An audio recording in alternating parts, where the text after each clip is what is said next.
बार हैं तो वीडियो को लाइक करेंगे, चैनल को सब्सक्राइब करेंगे। तो इसमें हम 2-3 इंपॉर्टेंट क्वेश्चन को देखेंगे, जिसमें से पहला हमारा इंपॉर्टेंट क्वेश्चन क्या लिखा है कि बिंदुओं 5,1 और -10,11 को मिलाने वाले रेखाखंड को 2:3 के अनुपात में अंतः विभाजित करने वाले बिंदु के निर्देशांक ज्ञात कीजिए। इस टाइप के बोर्ड एग्जाम में क्वेश्चन भर भर के पूछे जाते हैं। ठीक, इस क्वेश्चन को कैसे सॉल्व करें, इस टेक्निक को हम इस वीडियो में समझेंगे।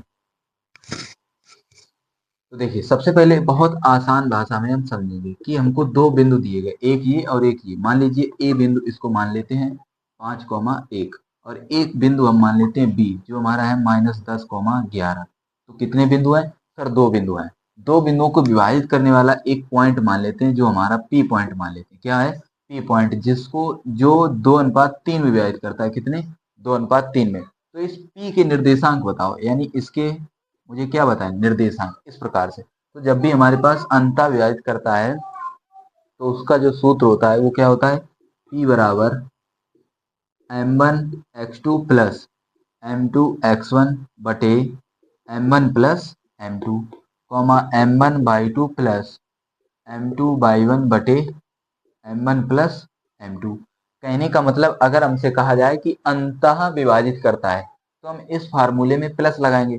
अगर इसी क्वेश्चन हमसे बोल दिया जाए कि बाह्य विभाजन करता है, यानी एक्सटर्नली, तो हम क्या लगाएंगे? प्लस की जगह पर माइनस लगाएंगे। ये पॉइंट आप अपनी कॉपी पर नोट कर लेना।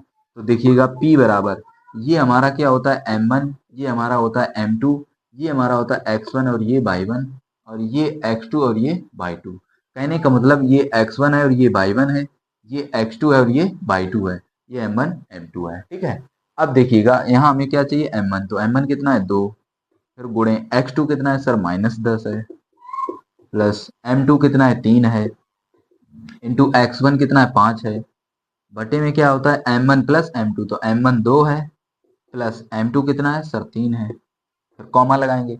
अब यहाँ लिखेंगे m1, तो m1 कितना है? 2, गुणे y2 कितना है? 11, प्लस m2 कितना है? 3, गुणे x1 y1 कितना है? 1, तो y1 लिखेंगे 1। m1 plus m2, m1 2, m2 कितना है? 3। ठीक, इसके बाद देखिएगा p बराबर कितना आएगा? 10 दूनी 20, 5 तिया 15 और 3 दो 5। यहाँ कितना है? 11 दूनी 22 प्लस 3 एकम 3 और बटे में 5। अब इसके आगे अगर देखें, 20 से 15 घटाएंगे। क्यों घटाएंगे? क्योंकि ये माइनस और ये प्लस, प्लस माइनस माइनस। 20 से 15 घटाएंगे तो यहाँ आएगा -5 बटे में 5, 22 और 3 कितना हो जाएगा? 25 बटे 5। अगर इसको हम काट दें तो ये आएगा -1, 5 से काटेंगे तो ये आएगा 5। तो P बराबर जो बिंदु आएगा वो कितना आएगा? -1,5, -1,5। और यही मेरा क्या है? राइट आंसर है। चलिए अगला क्वेश्चन देखते हैं। दूसरा क्वेश्चन कुछ इस टाइप से आपके बोर्ड एग्जाम के लिए मोस्ट इंपोर्टेंट क्वेश्चन है। क्वेश्चन क्या लिखा है कि x और y में एक ऐसा संबंध ज्ञात कीजिए कि बिंदु x, y बिंदुओं 3,6 और -3,4 से समदूरस्थ हो। समदूरस्थ वाला मोस्ट इंपोर्टेंट क्वेश्चन है, बहुत आसान भाषा में आपको समझाने की कोशिश करेंगे। देखिए, बिंदु है x, y। तो मान लीजिए आपके पास एक बिंदु क्या है?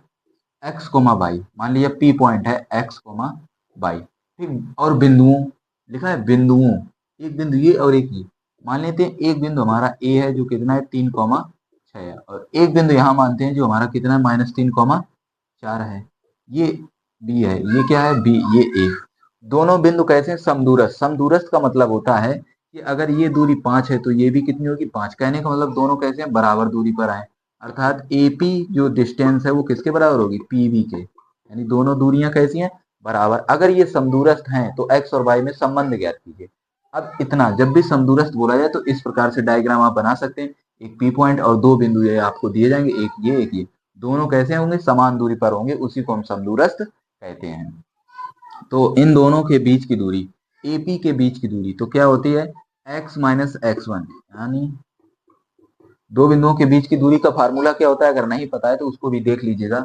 दो बिंदुओं के बीच की दूरी का फार्मूला होता है x माइनस x2 का whole square plus y1 minus y2 का होल स्क्वायर। कहने का मतलब x1 माइनस x2 का होल स्क्वायर कीजिए या x2 माइनस x1 का होल स्क्वायर कीजिए, उससे कोई दिक्कत नहीं। तो वही हम यहाँ यूज कर रहे हैं। x1 इसको मान रहे हैं, इसको x2, तो x1 माइनस x2 का whole square, y1 minus y2 यानी y माइनस 6 का होल स्क्वायर बराबर। सेम यहाँ पर लगाएंगे किसके बीच में? पीवी के बीच की दूरी में।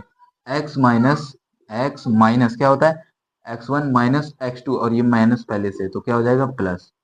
और by minus by one, by minus by one बोले तो by one minus by two का होल स्क्वायर। क्लियर। इसके बाद देखिए दोनों तरफ हमारे पास रूट है तो ये हमारा क्या हो जाएगा, कैंसिल हो जाएगा। अब देखिए a माइनस बी का होल स्क्वायर क्या होता है sir, a square plus b square minus two a b, कहने का मतलब a square plus b square minus two a b, तीन दूनी छः। सेम यहाँ पर a माइनस बी का होल स्क्वायर, ए स्क्वायर तीन का वर्ग सॉरी छः का वर्ग छत्तीस, यानी a square plus b square minus two a b, यानी छः दूनी बारह बाई बराबर। यहाँ देखिए ए प्लस बी का होल स्क्वायर खोलेंगे तो a square plus b square plus two a b, यहाँ पर ए माइनस बी का होल स्क्वायर खोलेंगे तो a square plus b square minus two a b. ठीक। अब दोनों तरफ जब भी हमारे पास बराबर लगाए तो दोनों तरफ जो सेम सेम नंबर है वो कट जाते हैं। कहने का मतलब एक्स स्क्वायर इधर भी प्लस का इधर भी तो कट जाएगा, वाई स्क्वायर इधर भी प्लस का वाई स्क्वायर इधर भी प्लस का कट जाएगा, 9 इधर भी प्लस का और 9 इधर भी प्लस का कट जाएगा। अब आप बोलेंगे सर 6 इधर प्लस का इधर माइनस का कट जाएंगे, नहीं कटेंगे। ठीक। अब शेष जो रह गया उसको लिखते हैं तो यहाँ बचा माइनस के 6x और प्लस के कितना है 36 और माइनस के 12y। इधर कितना बचा 6x और प्लस के 16 और माइनस के 8y। अब यहाँ पर आपको क्या करना है, या तो ये संख्याएं इधर लाइए या फिर ये वाली संख्याएं इधर ले जाइए, जो आपकी इच्छा हो। तो मान लीजिए हम क्या करते हैं, ये संख्याएं इधर लाते हैं तो कितना लिखेंगे, माइनस के 6x प्लस के 36 और माइनस के 12y। ये जैसी थी वैसी मैंने लिख ली, लेकिन ये जो संख्याएं इधर लाएंगे बराबर के इधर लाएंगे, ये प्लस है क्या हो जाएगी माइनस के 6x, ये प्लस के 16 इधर क्या हो जाएंगे माइनस के 16, ये माइनस के 8y इधर क्या हो जाएंगे प्लस के 8y, और बराबर क्या बचेगा, जीरो बचेगा। अब देखिए x और ये x दोनों किस में माइनस में, तो माइनस के 6x माइनस के 6x कितना हो जाएगा माइनस के 12x, क्योंकि माइनस माइनस क्या होता है प्लस। ये माइनस के 12y ये प्लस के 8y, तो माइनस प्लस माइनस 12 से 8 घटाएं कितना आएगा 4। ठीक। इसके बाद ये 36 किसमें है प्लस के, ये 16 किसमें माइनस के, 36 से अगर हम 16 घटाएंगे तो कितना आएगा 20, कितना बचेगा 20 प्लस का 20 बराबर जीरो।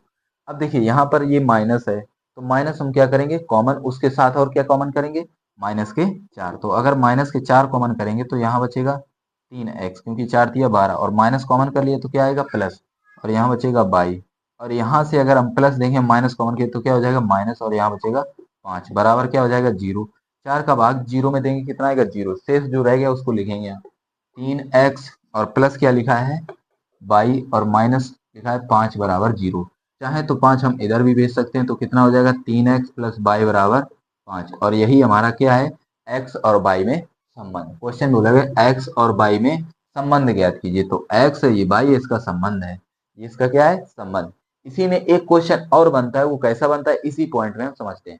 क्वेश्चन में बोला जाता है x और y में एक ऐसा संबंध ज्ञात कीजिए कि बिंदु इससे समदूरस्थ हो, इस प्रकार से लगाएंगे। लेकिन इसी क्वेश्चन में एक ट्विस्ट करता है कि x अक्ष पर या x अक्ष से समदूरस्थ बिंदु बताओ, इससे x अक्ष से। तो एक नोट पॉइंट लिख लीजिएगा इसी क्वेश्चन के आगे, नोट पॉइंट ये लिखना है कि इस टाइप का एक क्वेश्चन बोला जाता है कि x अक्ष पर वह बिंदु ज्ञात कीजिए जहां से बिंदुओं समदूरस्थ हैं, कैसे हैं समदूरस्थ। अगर हमसे अक्ष और लगा दे, क्या बोल दिया जाए अक्ष, मान लीजिए x अक्ष पर, इस पर x अक्ष पर, अगर x अक्ष पर हो जाएगा तो y बराबर क्या आएगा जीरो। अगर y अक्ष बोल दिया जाए, क्या बोल दिया जाए y अक्ष पर, तो x बराबर क्या लेंगे जीरो। क्वेश्चन किस प्रकार से आता है उसको भी समझिए। x अक्ष पर वह बिंदु ज्ञात कीजिए जो बिंदुओं मतलब दो बिंदु